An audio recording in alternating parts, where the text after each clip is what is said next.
অতঃপর নারীদ্বয়ের একজন সলজ্জ পদে তার মূসা আলাইহিসসালামের কাছে এসে বলল, আমার আব্বা আপনাকে ডাকছেন।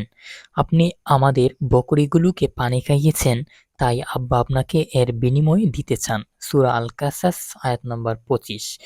বিস্ময়করভাবে এই আয়াতটায় আল্লাহ সুবহানাহু ওয়া তাআলা মেয়েটির ফিরে আসাটাকে বর্ণনা করেছেন সলজ্জ পদে শব্দযুক্ত করে। কুরআনের একটা বৈশিষ্ট্য হচ্ছে এই, এখানে একটা শব্দ, একটা অক্ষরও নেই যেটা অদরকারি কিংবা অপ্রয়োজনীয়। ভাবুন তো, পৃথিবীর সূচনা লগ্নে থেকে শুরু করে ওই দিন পর্যন্ত কত অসংখ্য অগণিত ঘটনা ঘটেছে ইতিহাসে। উত্থান হয়েছে কত সভ্যতার, ধ্বংস হয়েছে কত হাজারো সম্প্রদায়। ঢেউয়ের উত্থান আর পতনের মতো কত অগণন ঘটনার সাক্ষী কালের সময়। কিন্তু কুরআন তার সবটাকে আমাদের সামনে হাজির করেনি। এমন অনেক মহীয়ান সভ্যতা ছিল যারা আজ কালের ধুলোয় মিশে গেছে।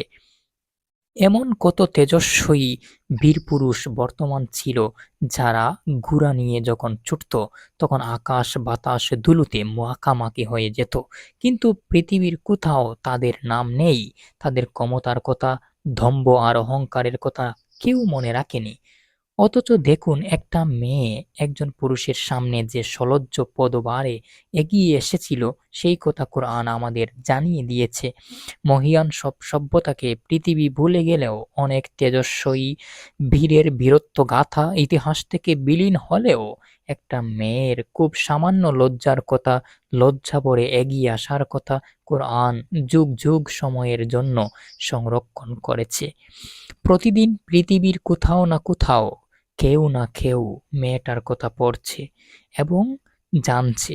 একটুখানি লজ্জাকে, একটু সম্ভ্রমকে কোরআন কি অপার মর্যাদায় অবিস্মরণীয় করে রেখে দিল, ভাবুন তো।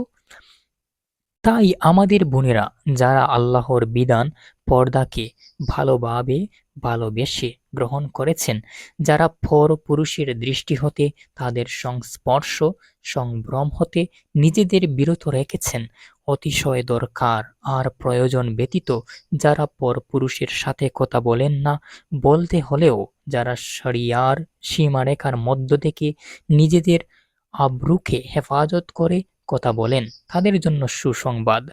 আপনাদের এই বেশভূষা, এই চাল চলন, এই লজ্জাটুকু আল্লাহ পছন্দ করেছেন। আপনারা সেই নারীদের উত্তরসূরি যারা পরপুরুষ আছে বলে সেদিন কূপে যাওয়া থেকে বিরত ছিল। আপনারা সেই নারীর পদচিহ্ন অনুসরণকারী।